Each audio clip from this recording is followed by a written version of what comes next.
I have been a grade A people pleaser all my life, and at a huge personal cost. And I can only see now what that huge personal cost was, even to the point when my boss told me that she was going to make me redundant. I said, that must have been a really hard thing for you to say to me, instead of raging, which I actually was. And I've learned from that as well. I think I would have a people-pleasing tendency, but I very much stand up for yourself. Yeah. I'm having seen Mum, I think, go through various things. I think I'm much more capable of standing on my own 2 feet a bit more now and setting boundaries. Push back a bit. Hi, everyone. Our latest and last episode for a little while is a first for us, and it's a really special one. It's not often I welcome a mother and a daughter as guests, but this felt a lovely and powerful combination. And their stories, though very different, are beautifully intertwined. So I'm joined by Sarah and Rachel Jarvis. Sarah's a seasoned marketing professional who's spent over 30 years living and working on the Isle of Man.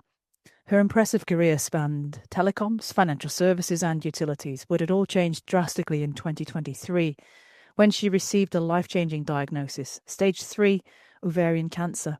Since then, she's been forced into early retirement and has become a passionate voice, raising awareness around this under-recognised disease. Rachel, her daughter, whose deep love of nature began in childhood on the Isle of Man, her career has taken her from studying chimpanzees and elephants at Chester Zoo to working on conservation projects in South America to completing a PhD researching heart disease in great apes. So when Sarah became unwell, Rachel dropped everything to come home. That decision and what's followed since has reshaped both of their lives in such a profound way. So now working as education officer at Manx Wildlife Trust, Rachel is passionate about helping people connect with nature, especially here on the Isle of Man. This is an open, deeply moving and humorous conversation about resilience, career change, family, nature, and why it's never too early or too late to live with intention. Here's episode 131, chatting with island influencers, Sarah and Rachel Jarvis. Enjoy.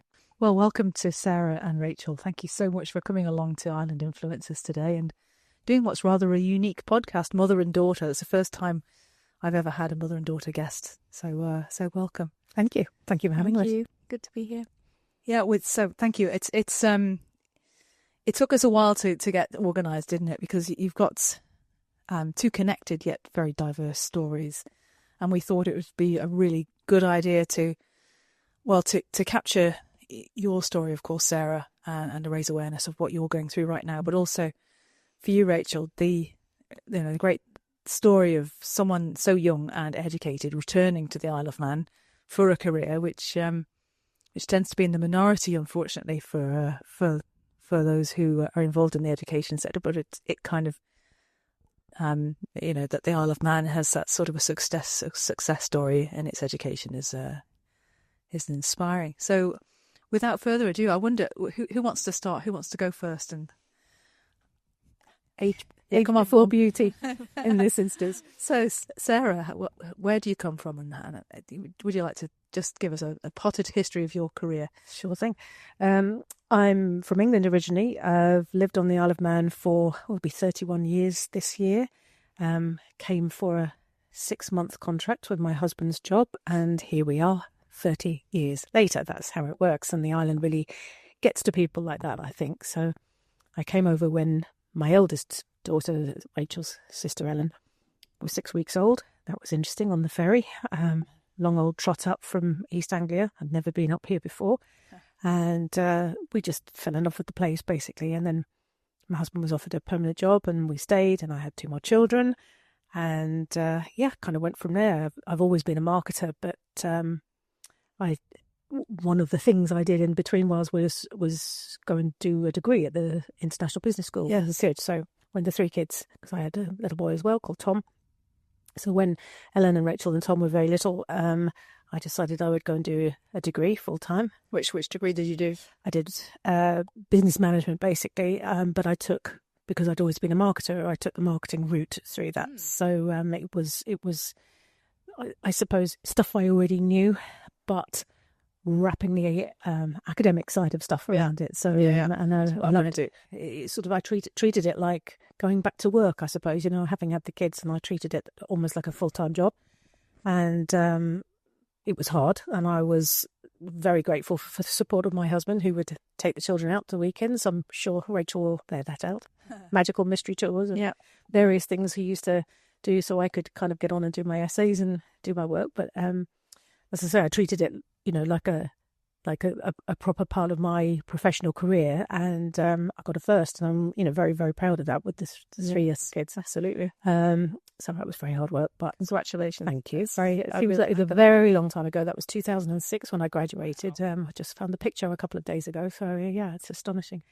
But I know I loved it, and I amongst the many varied things or sectors that I've worked for, I actually stayed on at the business school for a while, and so joined the academic staff, and I was teaching marketing to undergraduates and then to professional students as well. So, and I loved it, absolutely loved it, loved teaching. But I think it's communicating, isn't it? Yeah, definitely. Oh, superb. Yep. So, what other what was your other highlights in your career, would you say? Because I came. We remarked when you came in today. We have never actually met, have we? In person? No, unbelievable. We've e-met, obviously. Yeah. We must have been in a million rooms at the same time. We must have been, but actually never had a chat. No, it was obviously all waiting for this moment, which was a good thing. I mean, a real sort of variety of sectors after the business school and the academic kind of stuff. I went into professional services, a little bit of legal, a little bit of financial services, and then probably the role I'm most known for, if anybody does know me, was I was probably the best part of 7 years working as the head of marketing for Shaw in the Isle of Man. And as part of a wider marketing team across the Channel Islands and for Shaw. So that's when it was part of Cable and Wireless, right? Just afterwards. Oh, okay. Actually, just afterwards. So they'd kind of spun out. Cable and Wireless had sold it, and the rebrand had happened. But my feet were kind of in telecoms because I had worked for BT back in the day in London. So it was sort of almost like coming back to vaguely. Well, I say what I know. I mean, it changes on in an instant, and the technology was obviously extremely different. Fabulous job. Actually, loved it. Loved my colleagues.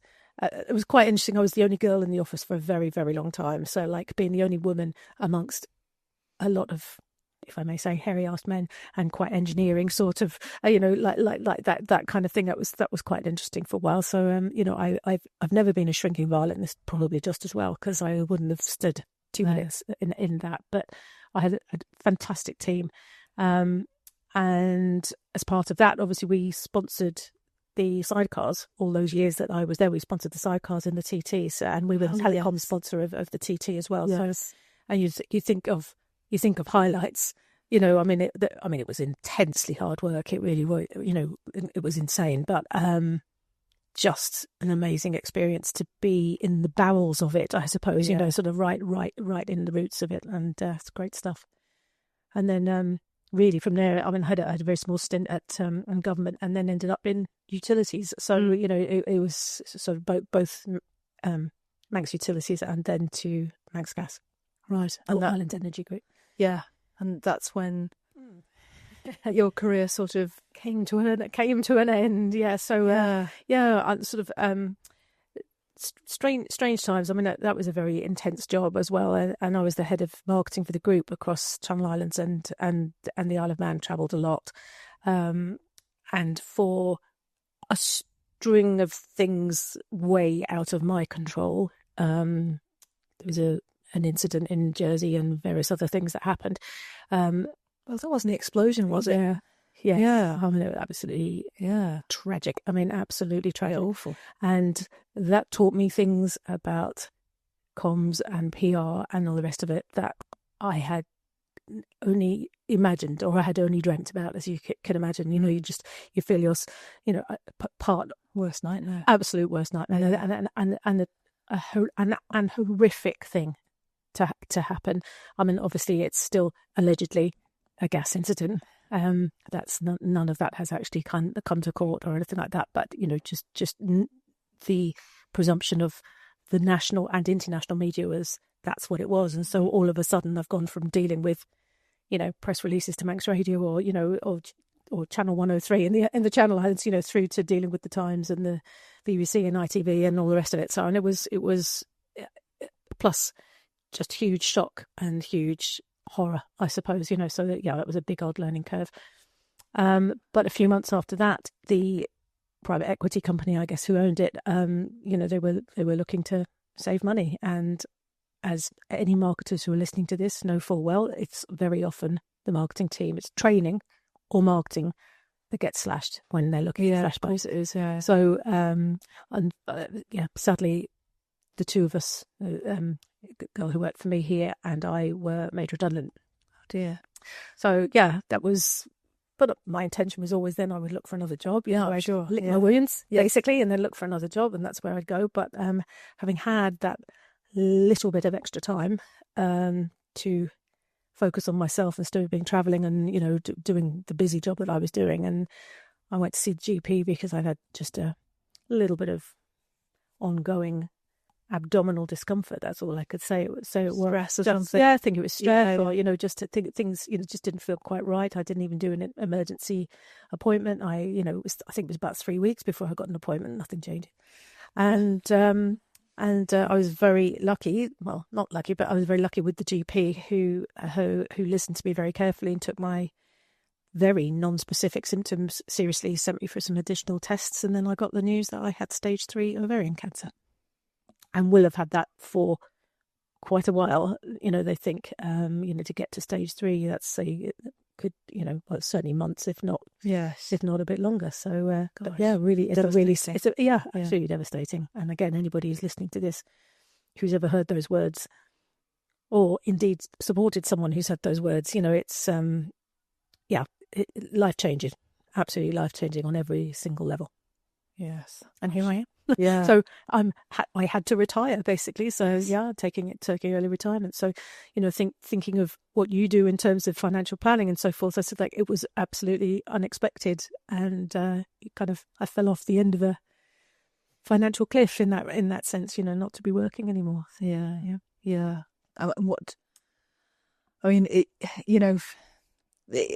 Having dealt with a number of clients through sort of similar. Never the same, it's a conversation, isn't it? And it is, and I'm dealing with the emotions what things. So how have you dealt with that? I mean, well, maybe bring Rachel in here. I mean, we'll touch on your career afterwards, but how as a family, how did you deal with this dreadful news? I think just stick together, I think was the main thing. When things like this happen, it really does bring you closer together, and those strong bonds that we have are the most important thing. But it was horrible. There's no other word really for it, to watch someone you love go through that, and not only the kind of emotional side of it, but also the physical side of it, the medical side of it. Going through that procedure where you had a biopsy, which was horrific for you to go through that, and to go through your chemotherapy and stuff like that, and then your giant surgery that she had to have, is just seeing someone you love kind of, and especially such a formidable person, to kind of shrink under that because you have, because you're going through something really hard, is strange, I think. Yeah. Rachel was fabulous. So basically, she was living in the UK. She was living in Birmingham with her fiance Connor, and then basically dropped everything and came home. It was harder for Ellen to drop everything at that point. So we sort of slightly protected her, didn't we? Really, from some of that. Ellen's an advocate in Jersey. She trained here, but she's an advocate in Jersey. Just been called actually to the Jersey court.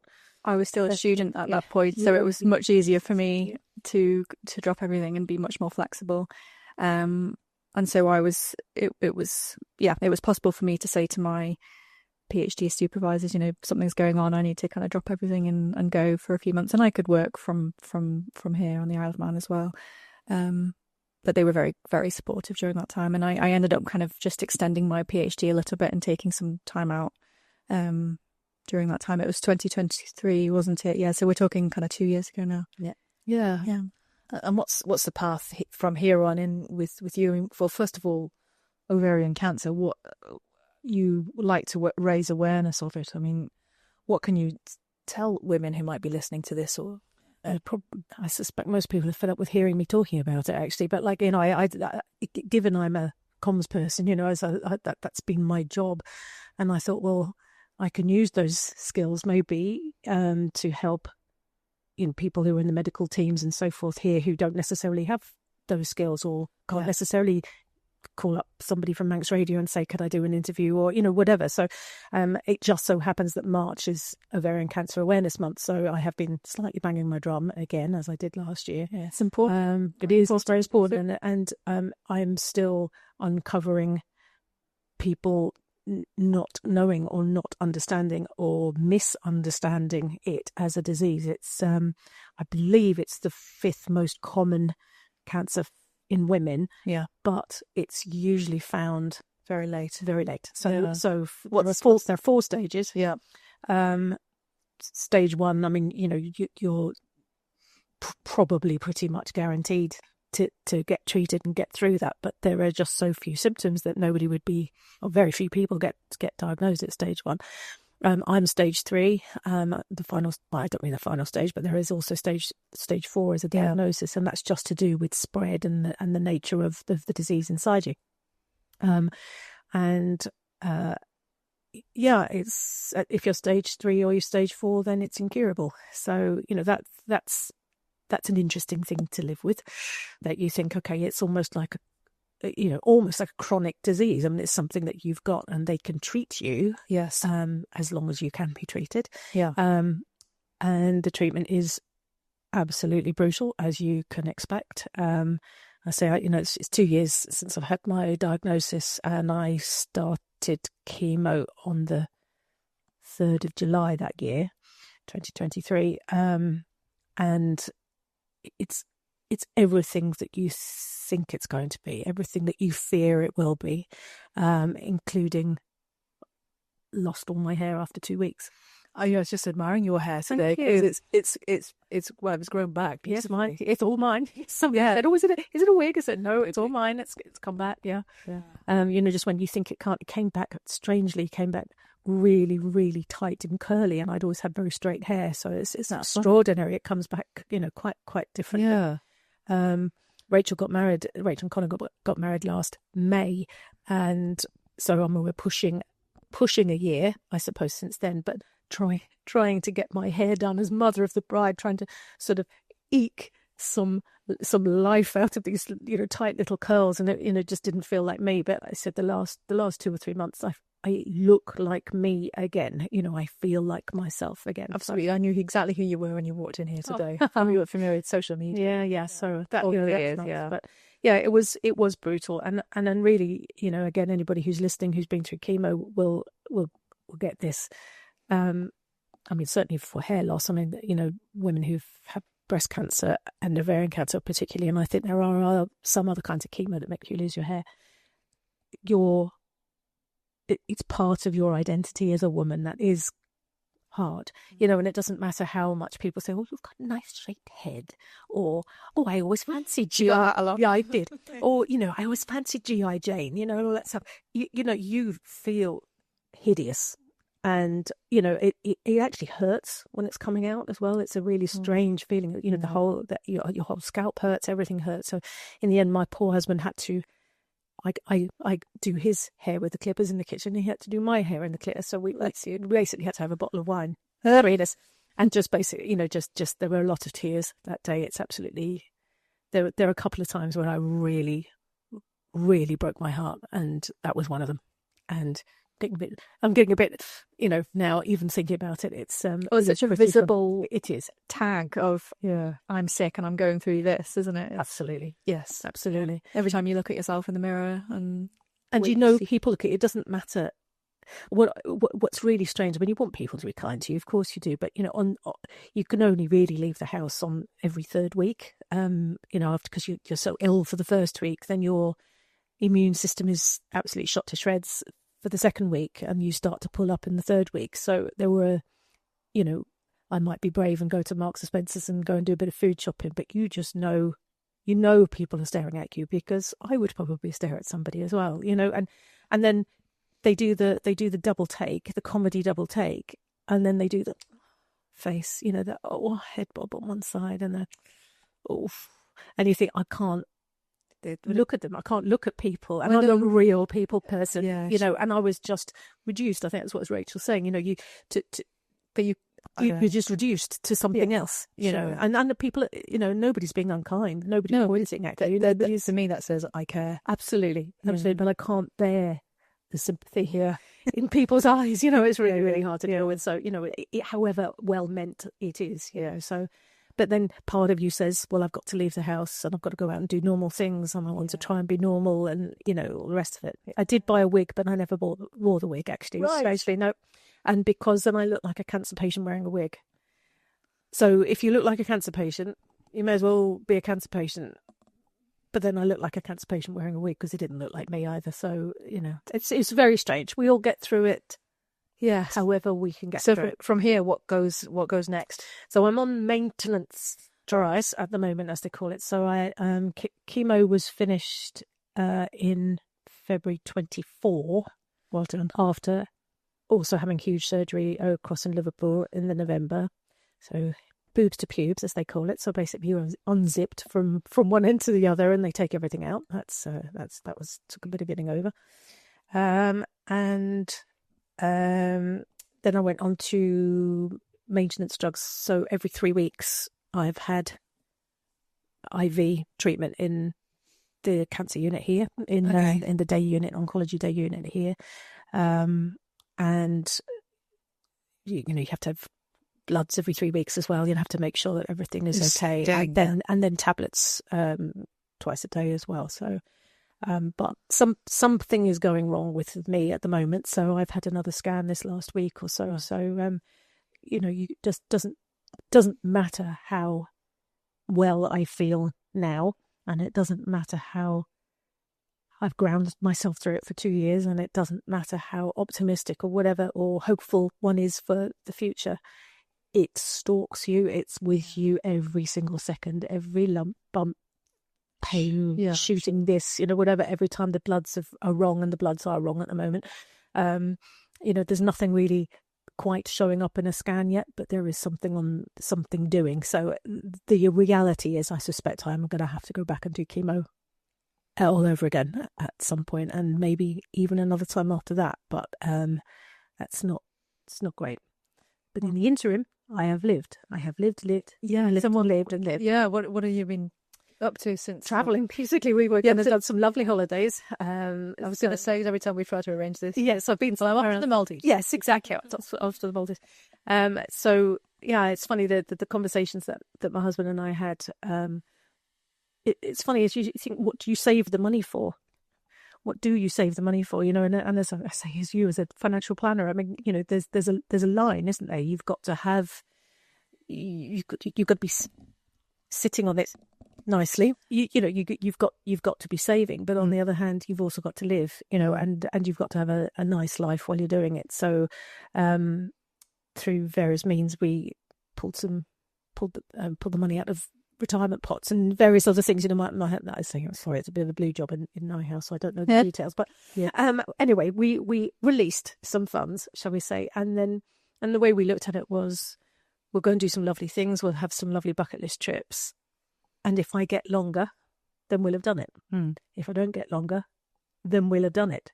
So actually, let's do it. Oh, it's brilliant. There's no downside on that basis. There's no downside. No. So, the really big one for me was the one I've always wanted to do. I'm 60 this year. I'm 60 in a couple of months. And for this big birthday, what I always wanted to do was go on a safari, was go to Africa. But we just brought it forward to last year, and we did that, and it was just life-changing. It was everything I could possibly have dreamed of. It was phenomenal. Yeah. absolutely incredible. So Yeah. yeah, more of that. Yeah, for sure. It's interesting, actually. We do lifetime cash flow analysis in what we do, and we always kind of project forward to living, because the consequences of living longer is it costs more, and so it's all about sort of projecting to that sort of level of expense. So that you've done this is wonderful. It's just Use it, live it, absolutely live with it. That's planning for living is far more joyful than planning for dying. The lawyers do that. yes, absolutely. It's Yeah. so what we say. So Rachel, tell us about your journey. Yes, so I was born here. I was born in the house that my parents still live in Farm Hill. On purpose. It was I planned. I wasn't just an accident that she was born at home. Planned for a home. Well done. Yeah, that's brave. Yeah, that was a fight. I tell you, but anyway, we did it. Yeah, and I turned out okay. You did. So I was born in Farm Hill, and for as long as I can remember, I think I always had a total kind of fascination with nature and animals. I can just remember being obsessed and just spending, even as a really small child, just spending all of my time in the garden looking for snails and spiders. And now I'm not a big fan of spiders. Really? Not at all. You'd think I would be, but no. Too many legs, and they move too fast. But I remember watching her as a little, just great big garden spiders, just like running them between. Yeah, I'd go pick them up. I'd go look for caterpillars and frogs and bring things in the house. And I did used to bring in, pet snails and caterpillars and keep them in like little lunch boxes with ants and stuff inside. I can remember, and I once made my dad bury a roadkill frog for me because I was so upset that it had been and all these types of things. And we used to have various pets. We had guinea pigs and fish, and I used to just spend hours just watching them because I just found them so fascinating. Where did you go to uni? So I did my undergrad at University of Liverpool, and that was in bioveterinary science. And then after that, I did a master's in wildlife conservation at University of Chester, which I absolutely loved. And you could tell I was keeping it very northwest kind of focused. And my research at the time, when I did my kind of dissertations, was all at Chester Zoo. So I think that was the main draw for me to stay in the northwest, is so I could still carry on my projects at Chester Zoo, which I really, really enjoyed, kind of studying the behaviour of the animals with a view to kind of assessing the welfare of the animals, and did lots of random and cool kind of work experience along the way. So kind of growing up, I did various work experience on farms and the wildlife park and practices and all sorts of things. So you weren't on the fence maintenance detail on the wallabies, were you, by any chance? No. Not out. No. But I don't. Long before my time. But they do seem to be kind of freely coming and going, the wallabies, don't they? So yes, and they've very much breeding. grown. Yes, very much breeding. But no, nothing to do with me, I'm glad to say. Did all sorts of kind of cool work experience. It's amazing that you could get that experience here, really, isn't it? So, it is. And what sort of farming did you get involved with? So I was mainly doing lambing. So I'd kind of spend a week or two mainly up at Anna Karusha's farm up in Mackeld, learning about lambing, and she also has some cattle as well. And that was a real eye-opener to how hard it is. The triplets that are within about 2 hours of arriving on your first quadruplets, and on sheep. Yeah, it was astonishing. Yeah. But it just, the respect I have for farmers is next level. It's such a challenging industry for so many reasons, and I just it was incredible. Also poor sheep. It was when I say poor girl, I meant the sheep. Not you. But that was incredible. And then I did some work on a dairy farm called Bala Cricket as well, which was super interesting. Great name, Bala Cricket. Yeah, it is. Yeah, I hope I've got the farm name right. I'm fairly sure. This is quite a long time ago now, but I'm fairly sure I have. but yeah, really, really good experiences. Did things at the MSPCA and stuff like that as well. So yeah, that's for that type of stuff. There is a very good offering on the island, really. Yeah, sure. So you went to Liverpool. You did Mhm. bioveterinary Mhm. science, and, Yeah. and then what did you do? And then for my masters, you mean? Yeah, for my masters it was wildlife conservation, which was much more kind of real world, practical kind of how do we save the planet and stuff. How do we save the endangered species kind of stuff. Whereas the bioveterinary science degree was much more kind of animal health, animal diseases and stuff like that. On animals not endangered. Yeah, a bit of everything, but yeah, including, yeah, you're right, domestic animals as well. So kind of, your dogs and cats and horses and all that kind of stuff as well. So yeah, it was that I just really enjoyed all of that. And then after my masters, I was back home and I was working as a waitress a lot of the time in Little Fish Cafe. While trying to get some more experience, because getting a job in the kind of wildlife conservation field it's not so easy, even if you have a master's, and to have a decent amount of work experience as I did. It's a very competitive field, and a lot of the roles that are going, especially the kind of entry level roles, are most of the time unpaid, and stuff like that, and internships and stuff like that. So I wasn't really finding anything suitable, and any suitable jobs I was applying for, I was barely getting a look in because it was so competitive, because there's so few jobs kind of going, and so I kept trying, and I went off and did a really cool experience in Brazil for, I think it was 3 months I was there for. I went to kind of study capuchin monkeys in the rainforest there, and at the time, that was to collect data for someone's PhD project who was studying that species in the rainforest. And yeah, just kind of lots of weird and wonderful experiences and very life-changing experiences. And then shortly after that, I think I hadn't been looking for a PhD per se, but I was kind of keeping my options open in terms of, how's that spot part paid for, isn't it? PhD, it's sponsored by. Yes, not everyone does, but my one has been fully sponsored. Super. So I hadn't been really actively looking. Your mum looked relieved. Oh, God, permanent student. There's a buzzard outside the window. Sorry. Once a wildlife spotter, always a wildlife spotter. Oh yeah. They call, but you hear them calling all the time. Actually, like the cats of the sky. They kind of meow. They do sound. Yeah. Sorry, distraction. Where was I going with that?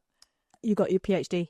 Yes. So I literally just paid for. Yeah. So kind of out of the blue one day, I just had this. I was getting a bit kind of, oh, I'm not going to get a job and I can't find anything and I've done all this for nothing and what am I going to do with my life? And then I logged onto this one site, because as I mentioned before, I did a lot of my previous research at Chester Zoo, so I'm still quite interested in kind of zoo animal welfare and health and that kind of stuff. And just out of the blue one day, I thought, I'll just check this website that's called The Zoo Scientist, which has like loads of different jobs and courses and stuff. And right there was this PhD being advertised, which was fairly near the deadline for applying, and it was like it was written for me. The project, it was all about kind of health, like primarily heart health, in great apes who live in zoos. So I thought, oh, this is perfect, because it kind of, I'd studied the chimpanzees at Chester Zoo previously, and my degree in the bioveterinary science, and with a focus on kind of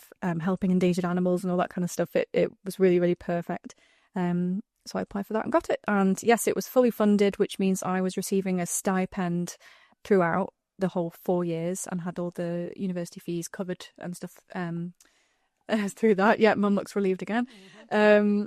Which meant I needed no input at all for that from the Isle of Man government or my parents or anything like that. So it meant I was able to kind of a fairly low income, but I was able to kind of get through that without needing to support myself with a second job or anything like that, because it was very much a full-time thing. And it was lockdown, of course. And yeah, that was in 2020, so I literally started that in October 2020. So that was an interesting time to move back to the UK from the island. And how is the heart health of great apes? in zoos across the world? It's a good question. It can be pretty poor, to be honest. I think we know it's quite poor. It's just Because it's just sedentary. Because we sit them in a pot on a sofa. It's very much on the sofa. Yeah, it's very much what we're very much asking is what are the differences between the wild and zoos that might be causing this. So that's kind of what we've been looking for, because it's a weird type of heart disease. It's an unusual type of heart disease. It's not the same heart disease that humans tend to get. Okay. So for us, it tends to be, drinking, smoking, eating, fast food and all that kind of stuff. For them, it's not. It doesn't present in their hearts in the same way. It doesn't clog up their arteries. Exercise, lack of stress. Yes, yeah. So it's a myocardial fibrosis, a scarring of the heart that happens for them, and we're just trying to figure out. My PhD was very much about what's causing it and how do we detect it better, and just understanding it better, basically. Yeah. And one of the implications was vitamin D deficiency was one of the main things. Oh, in the UK, in a zoo for a gorilla, really? Exactly. Yeah, shock. Shock. So it's very much as you could expect, but with all things in life, you have to prove it before you can do it. I suppose, and we've only sort of found that out, haven't we, since COVID was vitamin. Yeah, exactly, and how important it is, not just for our bones and our muscles, but actually for everything, for our immune system and inflammation and everything. So that's a big thing, and it's also for people who look after these animals in zoos. It's an easy one of the easier things to fix, to give them either supplementation or give them a more outdoor access and that kind of stuff. It's a fairly easy thing to fix. So they're better. One day, hopefully. Yeah, we're getting there. We're still in the very kind of early stages of getting this out into the world. Right. And I think making those changes on a large scale across the world zoos is going to be quite a slow process. But how many are there? Do you know? Top of my head, in European zoos that are like the animals that are listed, because some of them people will private collections, keep them in private collections, or pets, which I despise, and stuff like that. But I think it was about 1,500 chimpanzees, and less or fewer orangutans, gorillas, and bonobos, because there's 4 great apes, and most people haven't heard of bonobos before, but they're the 4th one. So I can't remember the exact number, but there's thousands of them in Europe. And you've seen the science fiction. I have to ask about the science fiction movies that there are. The Planet of the Apes and stuff. Yeah. I'm just glad it's called Apes, Planet of the Apes, because most people in life think they're monkeys, and that's one of my pet peeves. So for those who aren't sure, I think one of the easiest ways to tell so human beings are apes. We're also a great ape, and if you can, some more than others. If you can that was a hairy ass. I don't mean to. Yes, it is. Yeah, and if you can reach up with your right arm and go over the top of your head and touch your left ear, if you can do that movement with your shoulder, you're an ape. Whereas monkeys can't do that. Okay. And monkeys tend to have tails, but it's not always that simple. But things like chimpanzees and gorillas are not monkeys. Let me tell the world. I got my chance now. I knew that. Yeah, well done. Yeah. Used to be a big fan of Tarzan when we were growing up. Had to be a certain age, don't you? Really.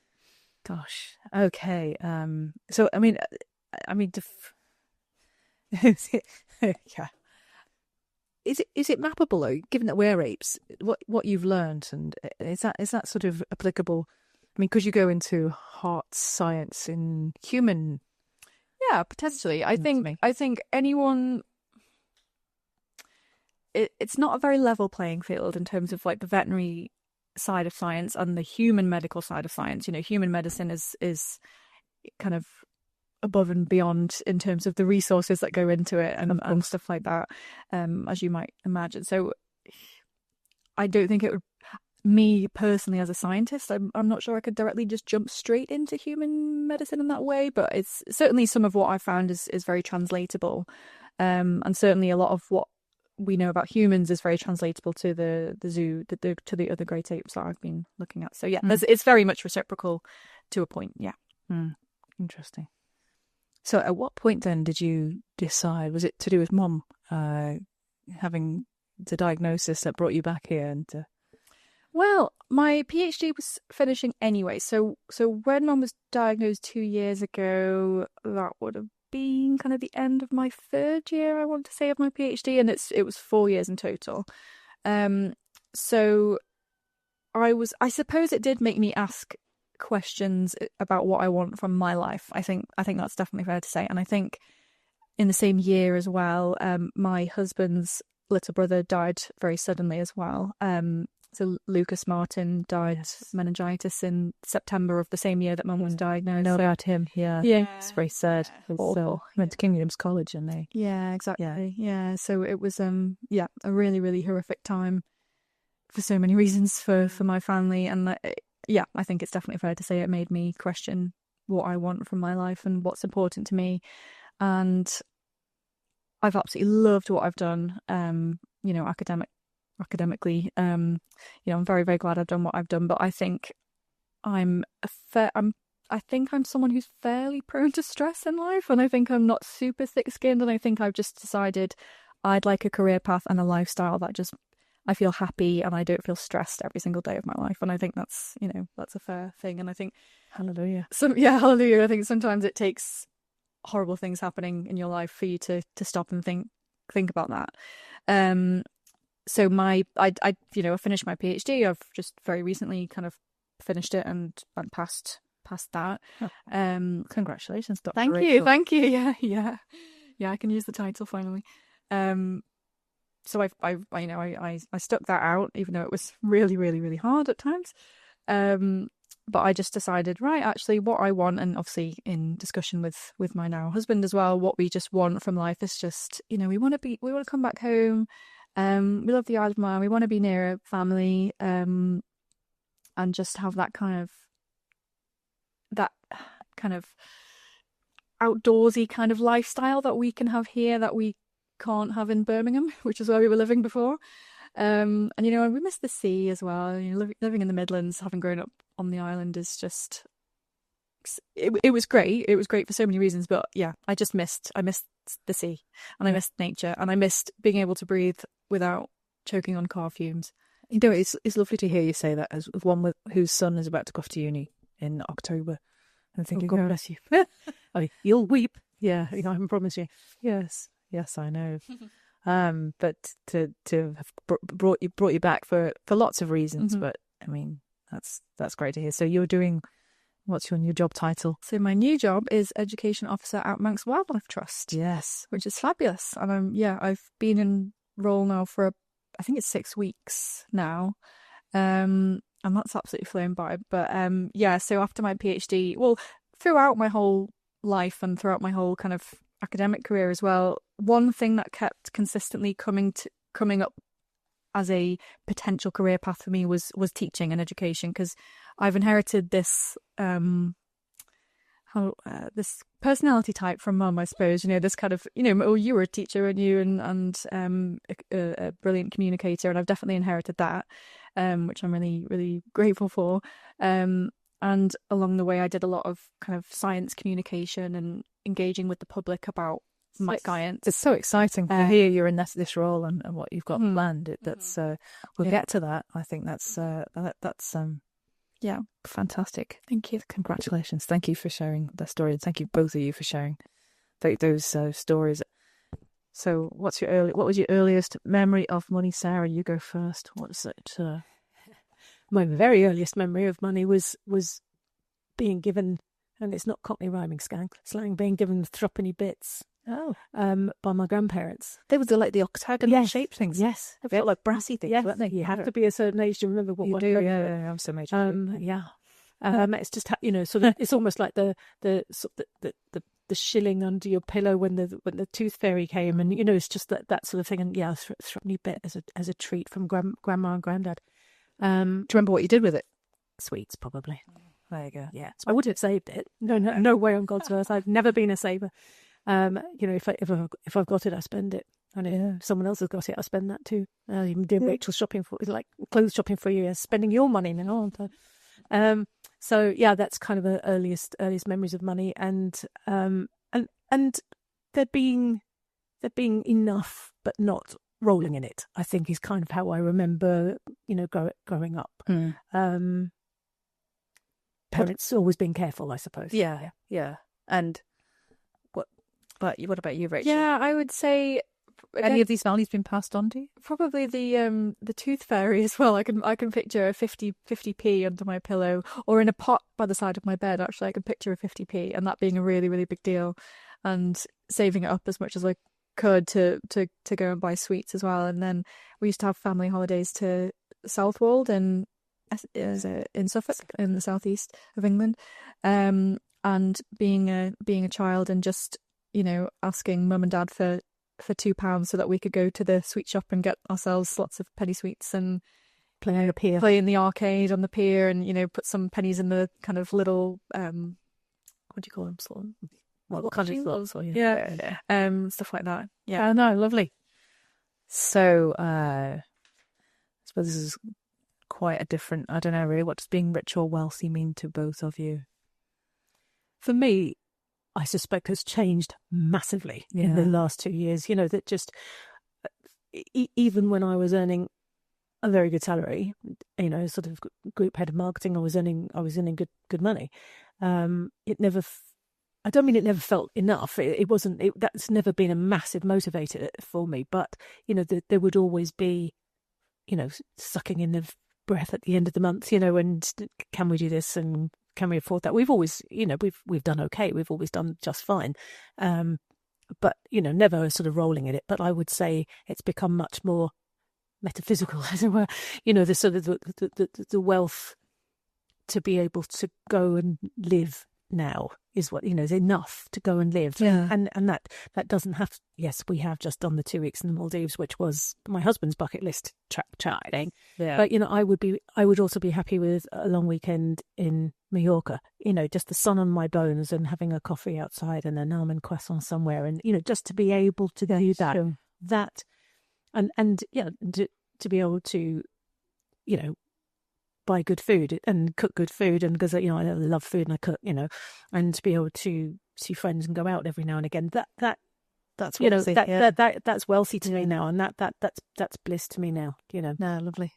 And Rachel, would you agree with all that? Yeah, definitely. And I think for me, it's easier said than done because I've always been very fortunate. But I think an absence of stress for me is wealth. And I think if you're able to get by without feeling stretched and stretching things, to have what you need, then I think that's wealthy for me. And I think having been a student for a very, very long time, that's so wise. You've both got really good perspectives here, and I appreciate you sharing that.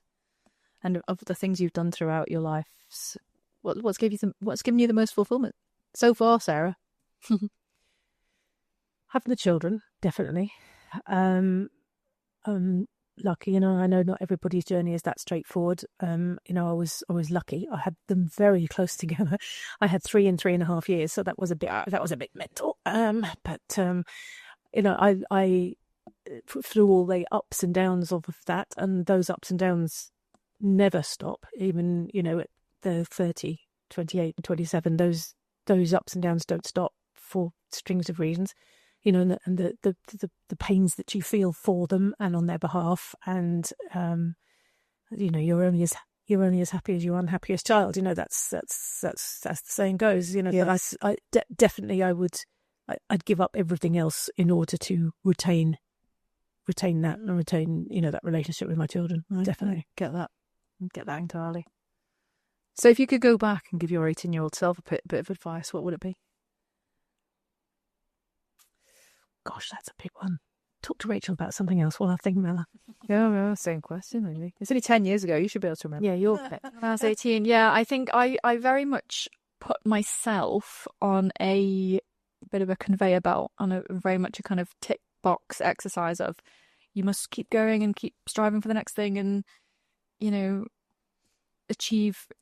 Would you agonize over the choice of uni course you're going to do, or would you just go for it? Or what would you? A bit of both. I always wanted to do something animally. I always wanted to be a vet, and struggled a bit with chemistry, getting the chemistry grade, so I ended up doing the route I went down. But yeah, that was a very, very big deal for me, and I very much placed my identity in what I achieved and what I did academically, I think. And I think that's one thing I would like to tell myself, is that just chill. It doesn't really matter so much, and what matters is happiness, and doing things you enjoy doing, and don't stress over what don't degree. stress over, exactly. Yeah, don't stress over. Thank God, that's really handy. Yeah, that's this stage in your life. Yes, it is. I think for me, if I were to go back, and Rachel will absolutely get this about me as well, I have been a grade A people pleaser all my life, and at huge personal cost. And I can only see now what that huge personal cost was, even to the point when my boss told me that she was going to make me redundant. I said, that must have been a really hard thing for you to say to me. Instead of raging, which I actually was, really. Fun, That's nice girls don't get cross, and nice, or whatever. You just keeping the peace and keeping it flowing, and swallowing myself. And I suspect that won't have helped my health situation over the time. I think there's a cancer personality, and I suspect I've had it, and I am far less inclined to do that now.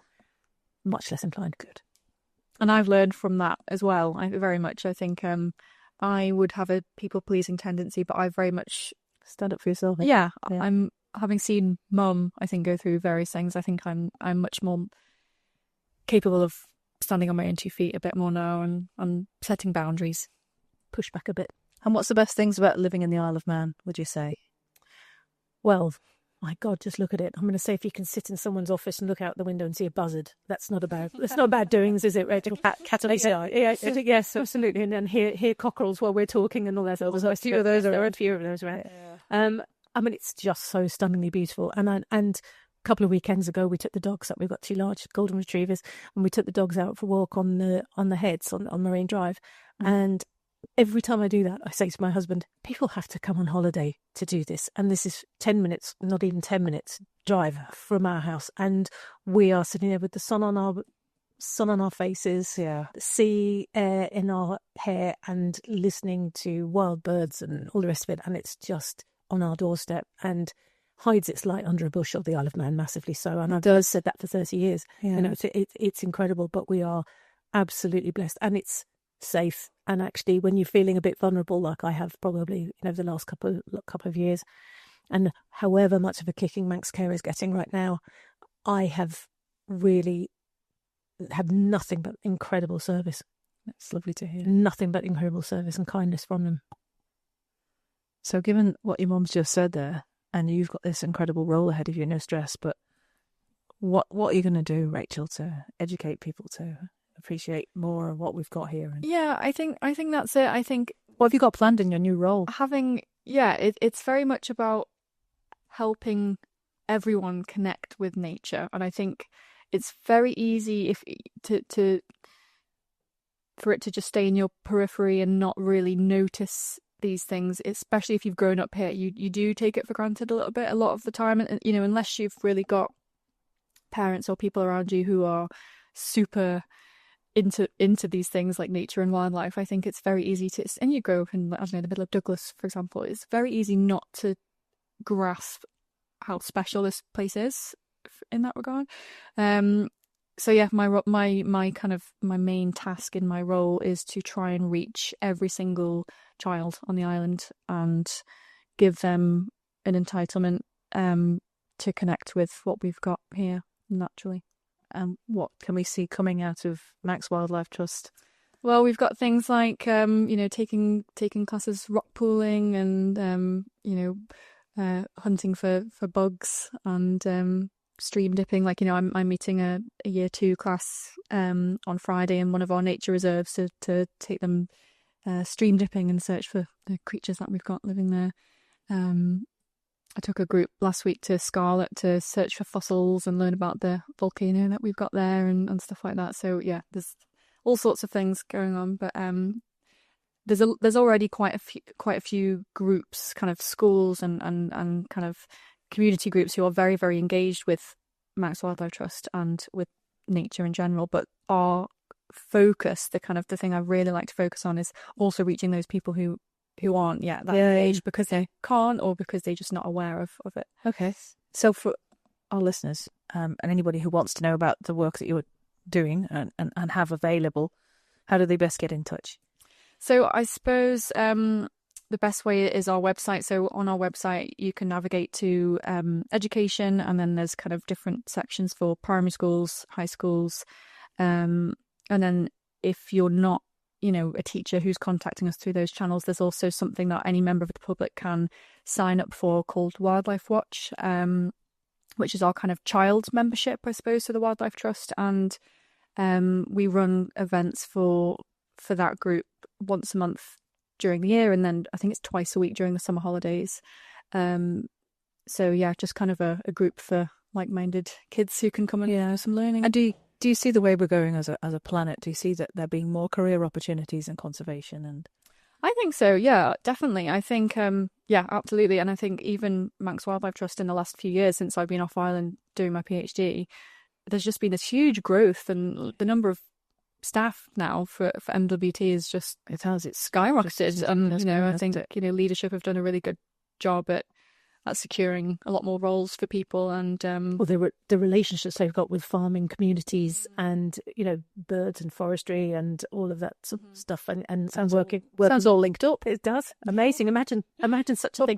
But working with DEFRA and working with the Department for Education and Children. So yeah, it's very much about the people on the island, and UNESCO Biosphere, the team who work at Biosphere in DEFRA, or it's very much about the people. And with Manx Wildlife Trust, even though we're very much about the wildlife, we're increasingly trying to bring the local people into that and try and make it work for everyone, for everything. Well, if you could send us some of the links, we'll put those in the show notes so anybody can get in touch. Yeah, including volunteers and maybe tons of volunteering opportunities for everyone. Well, you say Milntown. I mean, the gardens up at Milntown and things. I mean, there's stuff going on. I had no idea. Well, I didn't know there was. Sounds gorgeous. Didn't know there was a volcano. I knew that. Oh, well done, Mana. I didn't know that. Fine. Till Rachel told me recently. So I mean, worth a visit. You're learning, and you get fossils around it too. It's amazing. It's amazing. I'll take you. We'll go fossil hunting. Yeah. Well. On that note, ladies, thank you so much for your time today. It's a very special recording, and thank you so much for sharing your time. Thank you. You're very welcome. Thank you for having us. Sharon here. We're taking a break for the summer, but we'll be back with many more stories of successful business owners, experienced professionals, entrepreneurs and community leaders based or with influence in the Isle of Man after September.